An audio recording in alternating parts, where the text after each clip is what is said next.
आत्मनिर्भर करके जो शब्द आजकल सुन रहा हूं, वो मोदी जी ने लाया था शब्द। लेकिन आज़ादी से पहले से हम आत्मनिर्भर बहुत कोशिश करते थे। और जब भी मैं सरकार में ऑफिसर बना, बाबा एटॉमिक रिसर्च सेंटर में, थायराइड टेस्टिंग रिएजेंट क्यों इंपोर्ट करना है, लोकली क्यों नहीं बना सकता है, ये प्रोजेक्ट का लीडर मैं था। 3 साल मेहनत किया, सॉल्यूशन मिला। इंपोर्ट किया तो 150 रुपया, 150 रुपीज़, हम खुद बनाएगा 30 रुपये। तो ये थोड़ा ब्रेक थ्रू मुझे मिला। जैसा मुझे ये ब्रेक थ्रू मिला, मेरा मन में ये चलने लगा, उसका मतलब आज जो थायराइड टेस्ट हिंदुस्तान में कर रहा है वो सब 150 रुपया में खरीद कर टेस्ट कर रहा है, 600 रुपये में बेच रहा है। वो लोग कुछ पाप तो नहीं कर रहे हैं, क्योंकि उतना मार्जिन नहीं तो बिजनेस तो नहीं कर सकते हैं। मेरा कास्ट 30 रुपया पड़ेगा तो मैं दुनिया हिला सकता हूँ, डिसरप्ट कर सकता हूँ। तो मेरे नौकरी छोड़ने के लिए डिसीजन ले लिया था। ये सब मेरा फादर इन लॉ को समझ में आएगा क्या? समझ गया? तो मैं किसी से बोला नहीं है, मेरे कोलीग से भी बोला नहीं है। वो लोग सब इंक्रीमेंट, प्रमोशंस, फॉरेन ट्रिप ये मिलेगा करके बैठे थे। मुझे लगा कि एक अपॉर्चुनिटी है तो रिस्क ले सकता है। टेक्निकली आप उस फेज में एक साइंटिस्ट थे। करेक्ट? मैंने हमेशा ये सोचा साइंटिस्ट के बारे में कि भारत में से एंटरप्रेन्योरियल साइंटिस्ट और क्यों नहीं निकल के आते। देखो, ये एक चीज है, पंचलाइन है, जो खोना चाहते हैं, जो खोना चाहते हैं वो कभी खोता नहीं है, जो खोने से डरता है वो कभी पाता नहीं है। ये साइंटिस्ट सब खोने से डरता है। इतना अच्छा नौकरी, इतना सिक्योर्ड लाइफ, बिजनेस पता नहीं है क्या रिस्क है, तो साइंटिस्ट इतना जल्दी से निकलते नहीं है। क्योंकि अक्सर ना सर, साइंटिस्ट क्लास के बेस्ट स्टूडेंट्स में से होते हैं, और जो क्लास के बेस्ट स्टूडेंट्स होते हैं वो बचपन से पेरेंट्स का प्रेशर ले रहे हैं। तो पेरेंट्स के दबाव की वजह से जब वो अडल्ट बन जाते हैं, वो एक्चुअली सोचते हैं कि अब अच्छा, पेरेंट्स शायद अब प्रेशर नहीं डाल रहे पर सोसाइटी प्रेशर डाल रही है। सोसाइटी से डरता है। इसके लिए भी एक पंचलाइन है, अच्छे बच्चे ज्यादा कुछ बनाते नहीं है, जो बनाते हैं वो नट्स है जिसके पास गट्स है। मतलब पागल थोड़े बैक बेंचर्स। नट्स है जिसका पास Guts. गट्स है। थोड़े से संकी पर मजबूत, ब्रेव। तो थोड़ा रिस्क लेने के लिए एपिटाइट चाहिए। तो इस तमिल में एक प्रॉवर्ब है, वो नॉर्थ इंडियन नहीं समझते हैं क्योंकि सुना नहीं है। एक लंबा बाल खींचो, उसमें एक नाट बांधो, एक पहाड़ के ऊपर डालो, खींचो, आया तो पहाड़, गया तो बाल, आया तो पहाड़, गया तो बाल। वाह। 2 लाख रुपया मेरा सेविंग्स था, बिजनेस में डाला, खींचा, 5,000 करोड़ की सिंगल चेक मिला, पहाड़ आ ही गया। वाह। गया होता था वो 2 ही लाख जाता था। तो ये बहुत इंपॉर्टेंट है, रिस्क लेना है। लेकिन लोगों को भड़काना नहीं चाहता हूँ, थोड़ा करेक्ट करना चाहता हूँ। जिंदगी में 2 तरीका की रिस्क है। एक रिस्क में upside too much, down side too little. दूसरा रिस्क में upside is too little, down side is too much. कौन सा रिस्क लेना है वो दिमाग से काम करना है। Calculated risk. इधर तो मेरा कुछ अब डाउन साइड था ही नहीं है। सरकार में कंफर्टेबल जॉब है, वो जॉब ही रिस्क लिया, वो क्या नुकसान है? समझ गया? अगर मेरा पिताजी का नहीं तो मेरा फादर इन लॉ से मैं 2 करोड़ 3 करोड़ लिया होता, वो बड़ा रिस्क होता है। तो रिस्क भी लेना है, तो कौन सा रिस्क, कितना रिस्क लेना है, ये बहुत इंपॉर्टेंट है। तो डिसीजन तो ले लिया, रिजाइन तो कर दिया। घर पे गया शुक्रवार शाम को, मिसेस को बोला भी नहीं है कि मैं रिजाइन कर दिया। तो रात को 2 बजे पूछती है, आप सोया नहीं है? I have resigned. इसका मतलब तभी मैं डिक्लेयर करता हूँ रात को 2 बजे मेरा बीवी को कि मैंने रिसाइन कर दिया। वो समझ गया इस रात को ये बोल रहा है, वो भी चुपचाप बैठा है, उसका मतलब ये सही है। तो तुरंत उठा, लाइट स्विच ऑन किया, मेरी ओर देखा, मैं उसका रिएक्शन की इंतजार कर रहा हूँ। कल से आप ड्यूटी पे नहीं जाएगा तो मैं भी नहीं जाऊंगी। अरे, मेरा 3 टिक में तीसरा टिक, मेरा बीवी स्टेट बैंक ऑफ इंडिया में काम करते हैं, उसकी पगार के ऊपर मैंने डिसीजन लेके घर पे आया और रात को 2 बजे बोल रही है कि तू नहीं जाएगा, मैं भी नहीं जाएगा। उसका मतलब धमकी, वो भी रात को 2 बजे। फिर मैंने सोचा, मैं क्या कमी हूँ, मैं सलमान खान से थोड़ी कमी हूँ।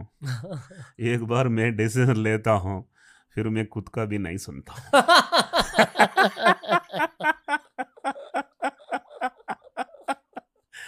In Tamil it is known as ना ஒரு தடவை சொன்னா 100 தடவை சொன்ன மாதிரி, एक बार मैं बोल दिया तो 100 बार बोला जैसा। तो फिर मैंने बोला उसको, चलो साथ जिएंगे साथ मरेंगे। ये पूरा डायलॉग ही हो रहा है, मूवी सीन्स। बिलीव मी, उस दिन से मेरी बीवी भी काम पे नहीं गई, मैं भी काम पे नहीं गया। एक रिस्क था, मैं लेना मन किया, मेरा बीवी उसको दबा के डबल रिस्क बना दिया। कहीं भी मेरा भाषण के लिए जाता हूँ तो लोग पूछते हैं, तुम्हारा भाषण की टॉपिक क्या है? Romance with risk. Romance with risk. जितना बड़ा रिस्क होता है उतना बड़ा रिवॉर्ड मिलता है। वाइफ की थिंकिंग क्या थी आपकी? आप सही सवाल पूछा। 6 महीने के बाद मैंने पूछा, मैं तो पागल था, डिसीजन लेके आया, 2 बच्चे हैं, तुम्हारी पगार में उनकी भविष्य बनेगा, तू क्या पागल है? तू भी डिसीजन लिया कि मैं भी नहीं जाऊंगी। उसने क्या बोला मालूम?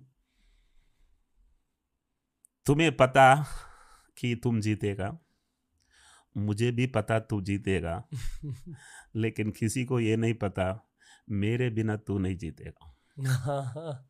वाह, very powerful statement.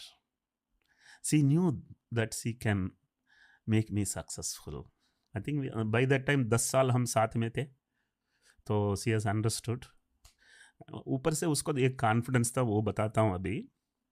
उसने रिसाइन नहीं किया था, उसने ये बोला था कि मैं नहीं जाऊंगी, अगर मैं 5 साल ऑफिस नहीं गया तो मेरा ऑफिस कुछ एक्शन नहीं लेगा, फिर उसका बाद वो लोग नोटिस भेजेगा, जरूरत है तो जाके जब भी ये बिजनेस फेल होएगा मैं वापस नौकरी पे जाऊंगे। लेकिन फॉर्चुनेटली ये जीत गया, तो वो वापस नौकरी में नहीं गया। So both of us together started the journey. She was my first employee, and then company has never borrowed. इधर रानी बाग मुंबई में बाइकल्ला में एक 150 स्क्वायर फीट रेंटेड गराज में मेरा बिजनेस चालू किया था। टेलीफोन नहीं था उस जमाना में, मोबाइल नहीं था, पेजर था, तो तभी चालू किया था बिजनेस। मैंने जैसा बोला था, सिर्फ फ्रेशर को ही लिया था। अगर कंपनी में काम पे लेना है वो गांव से आया होनी चाहिए, गरीबी देखा होनी चाहिए, और अगर किसान की बेटा रहेगा तो बढ़िया है, और इंग्लिश टूटा फूटा इंग्लिश ही चाहिए। पूरा इंग्लिश आएगा तो मैं नहीं काम पे लेता हूँ। एरोगेंस आ जाता है। नो, फिर जो लड़का को हाई क्वालिफाइड है, इंग्लिश अच्छा आता है, वो एक ही साल में हमारा कॉम्पिटिटर उसको उठा के जाएगा। जिस लड़का को इंग्लिश ही नहीं आता है वो कॉम्पिटिटर नहीं लेगा, हम्म, वो बच्चा मेरा ही रहेगा। Hmm, English is a language, English is not knowledge. जो भी बच्चा मेरे पास आया था, बहुत सारे लोग 20 साल 25 साल मेरे साथ ही काम किया था। मेरा कंपनी का वाइस प्रेसिडेंट्स भी कंपनी में फर्स्ट डे का फ्रेशर होके ये मेरे काम पे आया था, ऑर्गेनिकली पिरामिड बनाया था। तो कभी कंपनी एक पैसा लोन ले लिया, मैं पर्सनली कभी लोन ले नहीं लिया। आजकल जो भी स्टार्टअप करके जाता है, कंपनी में टर्नओवर आने से पहले बहुत सारा इन्वेस्टमेंट ले लेते हैं। एक पैसा किसी ने इस कंपनी के अंदर डाला नहीं है। उसका मतलब जो भी इन्वेस्टर आए थे वो कंपनी के अंदर पैसा नहीं डाला, वो मुझे पॉकेट में पैसा लेकर मेरा शेयर दिया था, कंपनी का अंदर पैसा नहीं आया था। आईपीओ भी कंपनी के अंदर पैसा नहीं आया। 25 साल कंपनी चलाया, 25% year over year compounded annual growth. उसका मतलब हर साल 25% ग्रोथ होता था, 25 साल ग्रो हुआ। हम्म, और पूरा दुनिया में हेल्थ केयर में हिंदुस्तान चीपेस्ट, पूरा इंडिया में मैं चीपेस्ट, और मेरा प्रॉफिट 40% था। इंडस्ट्री का 25% प्रॉफिट में चलता था, मेरा 40% प्रॉफिट में चलता था। किसी ने ये नहीं सोचा कि साइंटिस्ट एंटरप्रेन्योर बनेगा, किसी ने ये नहीं सोचा कोई तमिलनाडु से आके नेशनल लेवल में बिजनेस करेगा, कोई ये नहीं सोचा मैथमेटिक्स पढ़ा हुआ आदमी पैथोलॉजी में डिसरप्ट करेगा,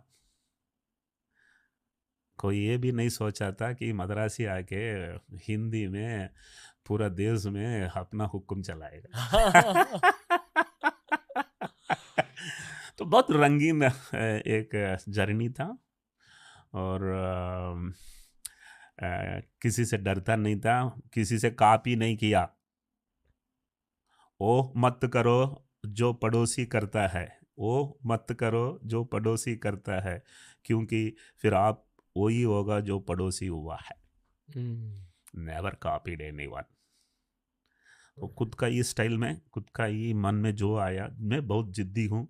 नाम भी थायरोकेयर रखा है, नाम वेलुमणि पैथोलॉजी लेबोरेटरी नहीं रखा। जब भी नाम थायरोकेयर रखा तो लोग पूछने लगा मुझे, मेरा दोस्त लोग, अरे थायराइड 15 ग्राम की ग्लैंड है, 100 किलोग्राम की बॉडी में 15 ग्राम ग्लैंड में तुम्हें रोटी मिलेगा क्या? मैंने जवाब दिया, पूरा 125 करोड़ थायराइड मेरा ही है। वाह, पूरा 125 करोड़ थायराइड मेरा ही है। थायराइड आजकल कोई नाम सुनता है तो थायरोकेयर ही सुनाई देता है। थिंक थायराइड, थिंक थायरोकेयर, वो स्पेशलाइजेशन, वो फोकस बहुत यूनिक था। और ये बिजनेस में बहुत सारा इनोवेशंस लाया हूँ, बिजनेस की एंगल से देखा जाएगा, क्योंकि कोई आपको बिलियनर बिजनेस बनाने के लिए इतना कोई मदद कर नहीं करेगा। बिजनेस में ताकत रहेगा तो ही बिजनेस बढ़ेगा। उसका भी एक पंचलाइन है, अगर आपकी बिजनेस मॉडल सही है तो किसी मॉडल की जरूरत नहीं पड़ता है प्रमोट करने के लिए। Product is more important then marketing.